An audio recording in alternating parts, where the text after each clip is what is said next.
My name is Woodie Landeros. And I'm Joseph Landeros.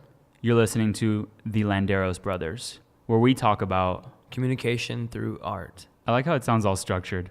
Yeah. Let's roll to the Well, intro. you're supposed to say, just roll the intro. All right. Okay, let's do it.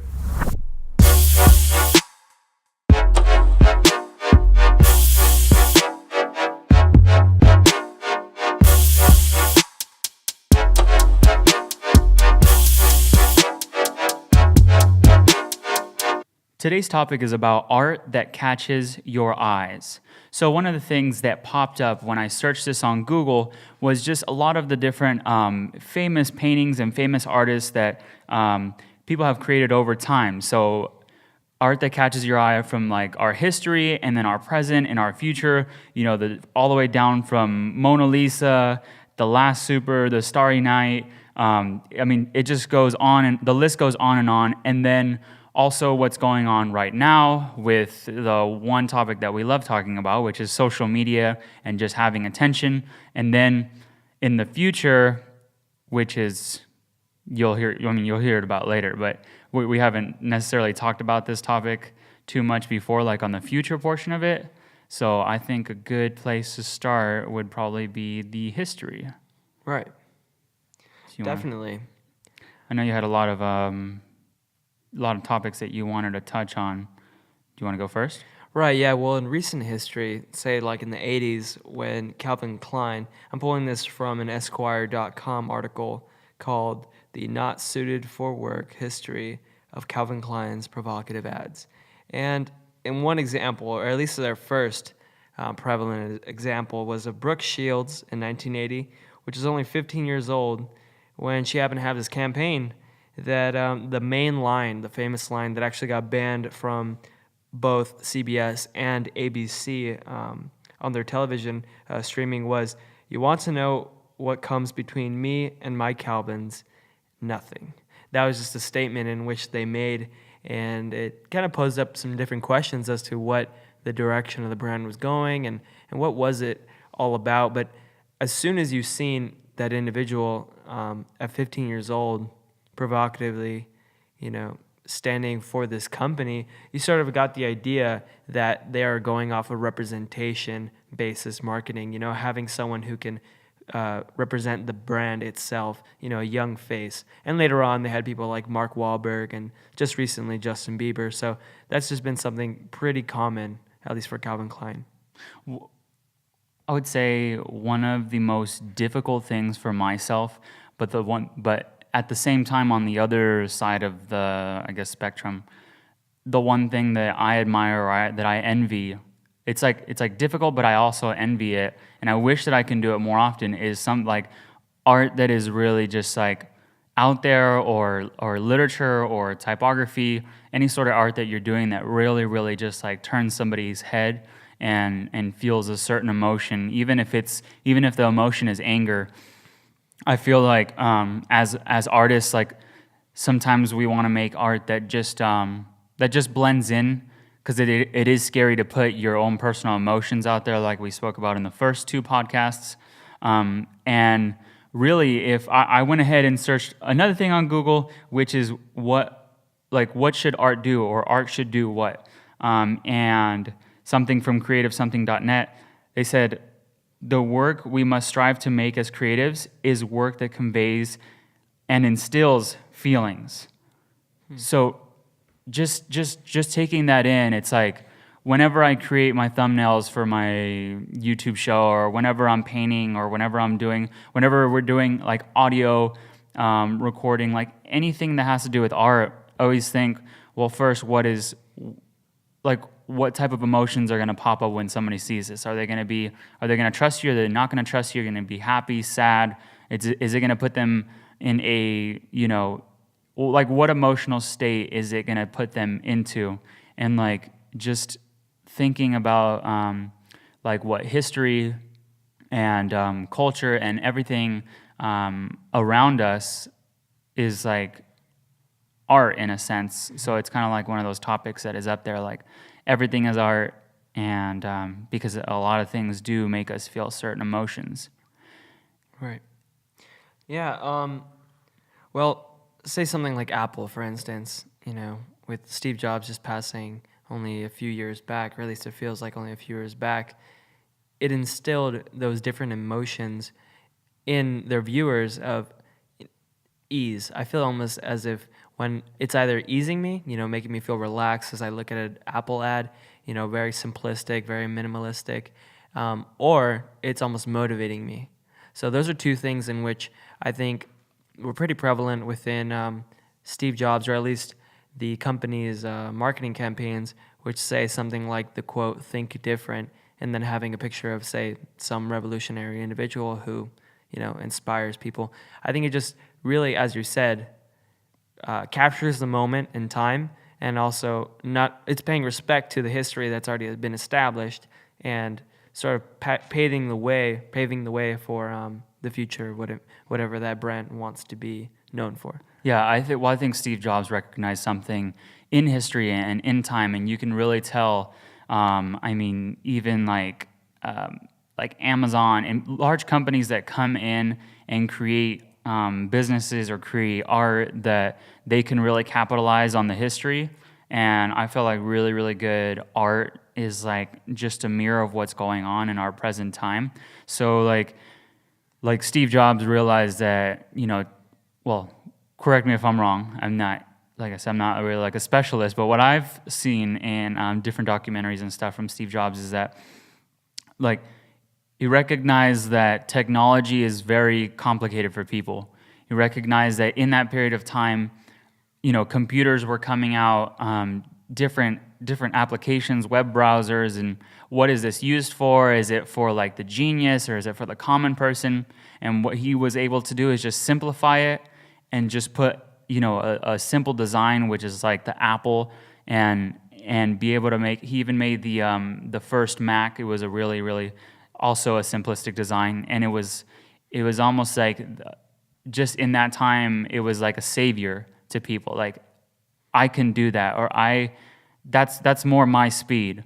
So like in that time it was a great piece of art.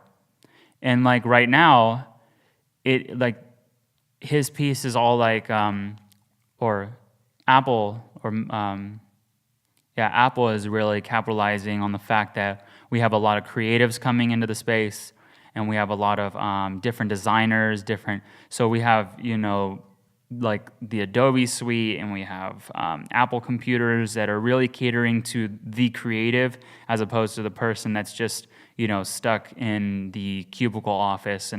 But even that person in the cubicle office still feels creative. Like when I was inside of like real estate and I was in that, quote unquote cubicle office environment, like I always felt like I was upbeat and a little bit like more of a youthful approach to it as like a creative, and I have like all these like applications and it makes you feel a certain way. But in the future, I don't know what that's going to be. So whatever like future company like that has to create the art for their business really has to like understand the history and the present and the future of where we're going. Yeah, I think it was interesting that you, as you're just saying, how it was almost like a time of frustration for the individuals trying to get into, say, this world of technology. And something that kind of comes to mind is the story of Andy Warhol, and how, although it is kind of a sidetrack of what we're talking at the moment, I kind of want to just reiterate the idea that we're talking about art here, and that art is a pretty vague, there's a pretty vague definition to everyone as to what the true meaning of art is. But say an individual like Andy Warhol, who was pretty much just creating pop art to reflect on the ideas of celebrity culture and advertising and propaganda and different things like that. He's pretty much just becoming, as you said, a mirror for the culture of that time. So it's not something necessarily that he needed to be super in your face or super abstract, on each side. It was just that he was sort of reinventing was already at place. Say a picture of Marilyn Monroe. Yeah. Painting it, or say even as he's done before, silk screening. It's just creating what has already been created in a different form. So, yeah. Well, it's what you want to see. Like Marilyn Monroe is a piece of art herself, like because of the whole movie movement and the whole industry with, Elvis Presley coming out, and everybody wanted to be like this like superstar and this movie star. So Marilyn Monroe was the art piece for like the industry to be able to say like, I like that's me, or like I want to be like that. And yeah, it's like something that we want to see, which kind of leads me to George Orwell's quote, which is the best books are those that tell you what you already know. So I would also add onto that what you already know and what you want to be told. Mm-hmm. So like the art that we see is really like okay, let me see. Let me paint a better picture at this. So I'm going through creating a business and trying out this whole film industry and trying to really take it as a career. I'm getting bombarded with different advertisements all over like YouTube and all over just everywhere about how to make your business. Like all this thumbnail art just really making me like just clickbait. And like, which kind of leads into the present time. But before I leave the history of it, I did have just one more, which it really does go along with it. And it is Grant Wood's American Gothic. And it's the classical painting with the pitchfork. It's the lady and the man with the pitchfork, mm-hmm. and in the background they have like the house or the barn or whatever it is. And it said that like there was a lot of people spectating it and seeing like why it became so famous, but it was really a mirror of its time. And so like two things that I'm going to quote from Forbes. It said, Wood's intent, which is the artist, Wood's intent was to capture and applaud the hardworking, honest, and dignified personality of the Midwest and its farming communities.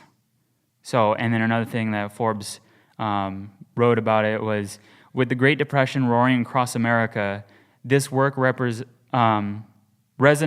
and gave hope to struggling Americans who sought positive symbols from our hardworking heartland. So it was like what you're searching for, like that sort of frustration in time and in history, it leads to breakthroughs for artists. So like that same quote, frustrations lead to breakthroughs.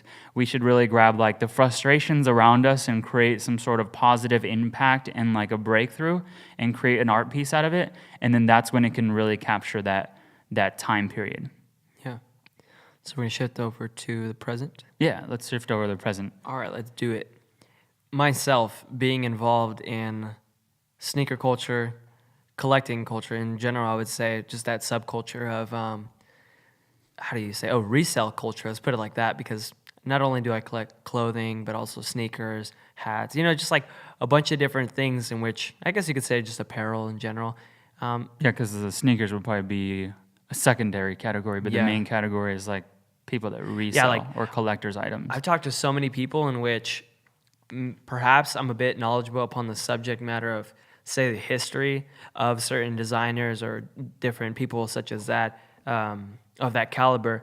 But at the end of the day, they know the numbers. Yeah. They know how much that Yeezy resells for, or how much that box logo goes for, or why your shoes are fake, or maybe why they're special. It's just like there's a different category for everyone nowadays because of how big this whole consumer culture has became as time passed. But coming back to what I was going to get to, someone like James Jebbia, from the owner and founder of Supreme, having been inspired by Barbara Kruger, which was a conceptual artist from the what era of that? Well, from beforehand.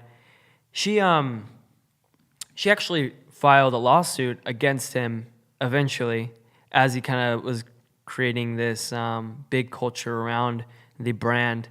And I think it's just interesting because he was able to pull something from that past, as we were just speaking about, from the history, and make it something so relevant and so of a staple value for not only the people of the 90s, say skate culture, to enjoy, but also someone of my era to trade, sell, buy, all that. Well, didn't what's his name, James Jebbia? Mm-hmm. Didn't he admit that he did take the art from her?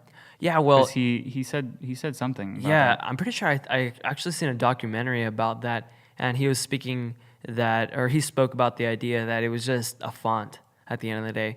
Like, although it was a boarded background, the whole box logo, if you guys aren't familiar with it, it pretty much just says Supreme.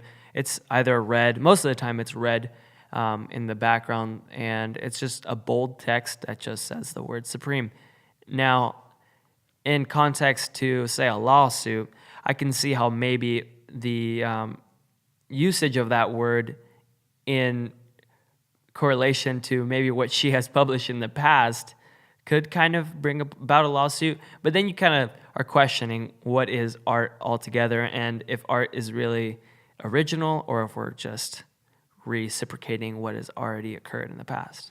Well, I was watching, I forgot the show's name.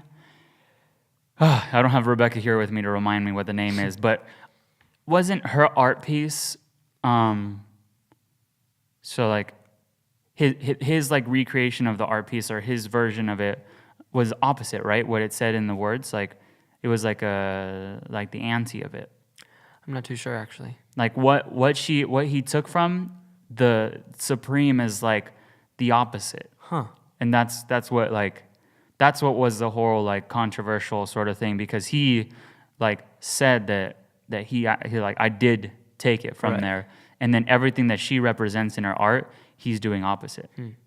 Yeah. So interesting. But you know what, like back to the topic of like eye-catching art, that's like a stamp of like rebellion and like chaos, or like stuff, like people are gonna look at that because they're gonna be like, whoa, didn't you take that from this person, or didn't you do this? And like what type of feelings are, like, we're talking about it right now. Right. So like it did create like some emotion to your brain and some emotion to my brain in one way or another. Yours might have been like, wow, like he did this, like that was awesome. And then my brain might be like, oh man, I don't know why he would do that. Right. But like two different emotions, but it was eye-catching in a different way. And I think like just because he's speaking his truth, usually when you speak your truth, obviously you're going to have like the people that are with it and then the people that are not with it so much. Mm-hmm. But both individuals are looking. Mm-hmm. So eye-catching art. Yeah. Say for an instance like that, well, altogether, I think that we should sort of pay respect to the idea that, well, at least upon my philosophy, life is about introductions and conclusions. You have a new phase in your life, that's a new beginning, and you happen to close that phase, say at a job, say someone such as yourself, at real estate, doing something like that. Maybe the art of sales wasn't your thing, but that was just an introduction in the beginning and a closing of your whole life, just a period of time. So I think what people need to, understand is that it's just recycling what is already at place, but that's not necessarily a negative thing. I think when it comes into the legal aspects of it, that's where it becomes a problem, because then it's like, are you being inspired by this, or are you pretty much just knocking it off? And now that brings me to my next topic that I want to talk about is people such as Balenciaga or Vêtements, which have been creatively directed by a man by the name of Denma, I believe his name is. But yeah, Demna, GV. I don't even know how to speak. I think he's Russian. All these artist names have like super complex, like they're like super complex to be able to like pronounce them. Yeah. It's like Google Vagasi.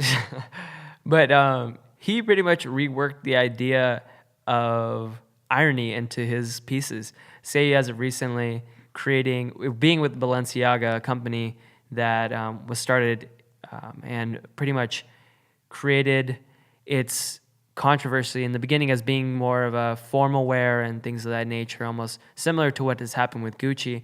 But what he's been directing it to is almost as like meme culture, like on social media. Mm-hmm. It's like, wow, that's ridiculous.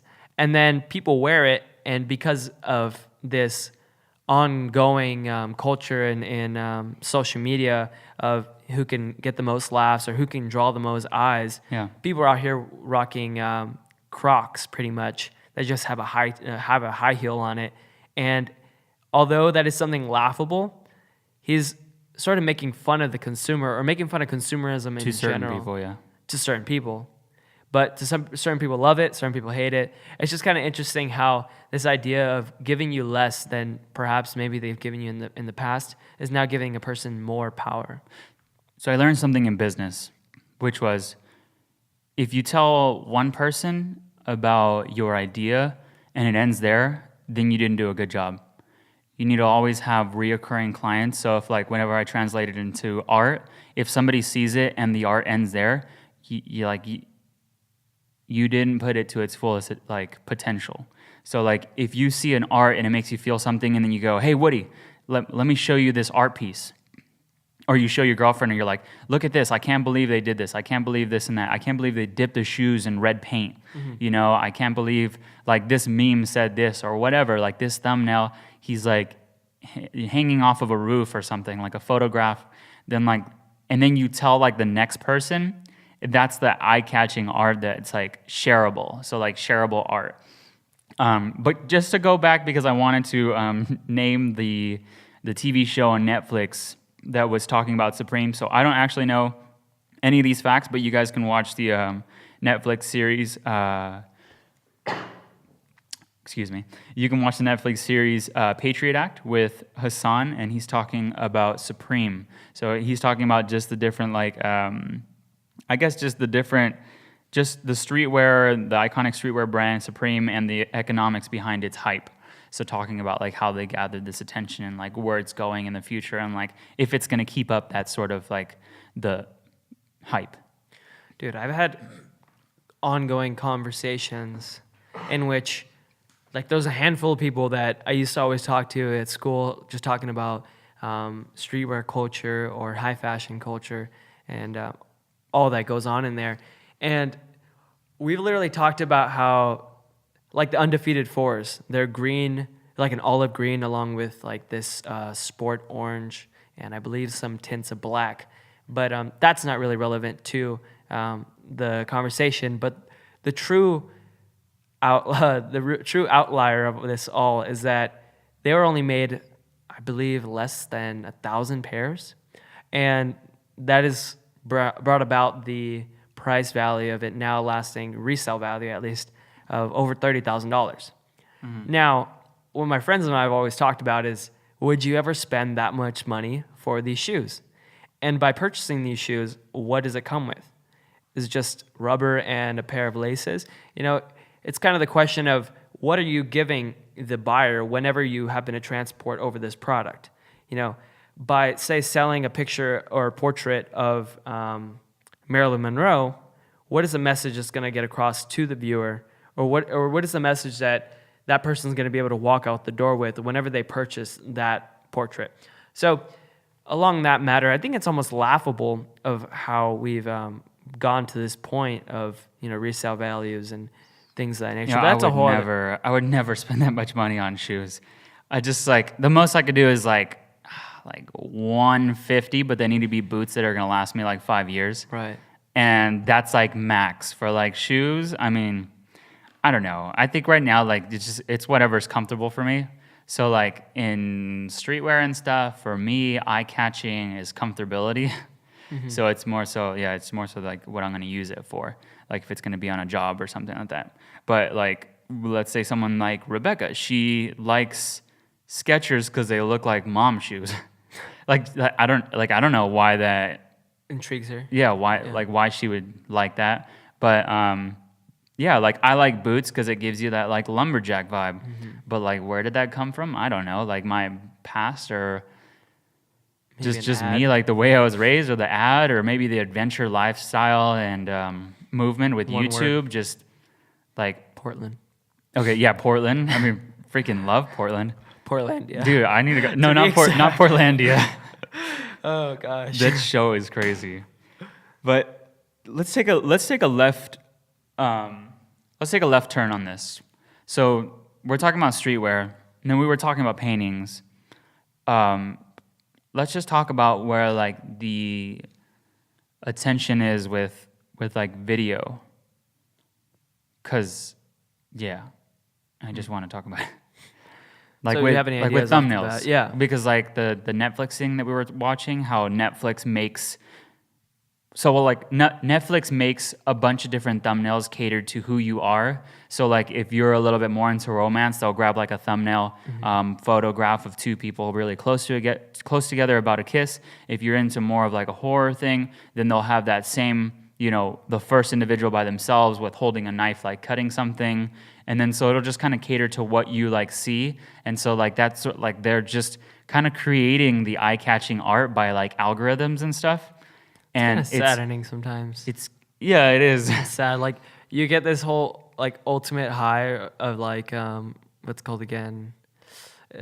What's that rush whenever you happen to get something? What's it called in Is psychology? it endorphins Yeah, this whole endorphins rush, and you're like, oh or man, dopamine? Dopamine. There Yeah. you go. You're like, oh, they got exactly what I wanted. Mm-hmm. Like, look at in the picture, he's like, say in skateboarding, there's a bunch of skateboarding videos. It's like, oh, he has the wheels I want to buy, da da da. Mm-hmm. And then he's at a shop and he didn't actually buy them, and you just wanted to watch him purchase those wheels. And in the video, he never purchased them. And you're like, oh man, that was a letdown. And also, I think it kind of storms about back to the beginning, what I was talking about in the 1980 Calvin Klein ad. We've kind of had this increasingly increasing amount of focus on provocativeness, and also I would say just overall intimate interactions, I guess you can say, or sexual things. Say like in a thumbnail where you see a girl and she happens to be like kissing the guy, right? But then there's this other guy that's like closing his eyes or something, and it's like supposed to be kind of like a tease in a sense. Yeah. And I think that's kind of a testimony to our time in which we have to see the most obnoxious things in order to get our attention because of how much advertisements we're taking in on an everyday basis. Say like, as you go out on the street, you're going to see a UPS truck and then a Coca-Cola truck and then all these different things. And then you're going to see a billboard that says the next movie that's coming out. It's like you're getting hit with so many different things. The best thing that they can do is what you have in your pocket, make use of it the most. Mm-hmm. Yeah, well, like just, I mean, everything, like a lot of things in history play into that. And so we have like an issue with our recorder. If we get our phones too close to it, it makes us like a little hissing sound, so you can like go back 15 or 30 seconds. That's why we just made that sound, because we just slid the phone across. Anyways, we have like 17, 18, 19, 20. We got like 3 more minutes. We got to just go paper. Forget paperless, man. We got to go back to using some trees. Because technology is not reliable sometimes. I know. Why can't you just fix it? Like, why can't a phone be close to our podcast recorder? Okay, well, because we only have 3 minutes, let's see. So we talked about the history. We talked about the present. What do you think the future of art looks like, knowing that Netflix is calculating all of our algorithms, and then like calculating the algorithms that they're like, I don't even know how to say the statement. They're using the algorithms to their advantage to be able to create eye-catching art, so that they can use it for sales. So Right. like businesses are using art to like sell to us. So like think- they're creating like Yeah. the thumbnail Mona Lisa, Yeah. so that we can click onto it. I thought you were going to say they're creating the momentum, because also I think that's what's something really common in, say, these different formats or streaming. It's quick. It's really fast. Like, so some days I'll just be thinking about something, and then next thing you know, you're on YouTube, and somehow just by thinking about it, it's almost like it just comes about in your YouTube suggestions. And you're like, I never watched anything relevant to that idea or to that subject matter, but how did it just show up over here? So I think the future of it is just predicting what we'll be liking next. They know who you are. Yeah, they just, especially with Alexa and all these different things, it's just becoming way more personal. So I think it's not going to be just, okay, what am I watching now? Here are some videos. Now it's going to be starting to predict, what's next. So podcast number 2, I believe it was number 2, we talked about like when you had an art piece, you had it in the Coliseum or like in the, the different platforms that you can showcase on, and now like social media. And then that's why like museums were so like such a big thing back then, which I mean, they're still big, but it was just so new. Mm-hmm.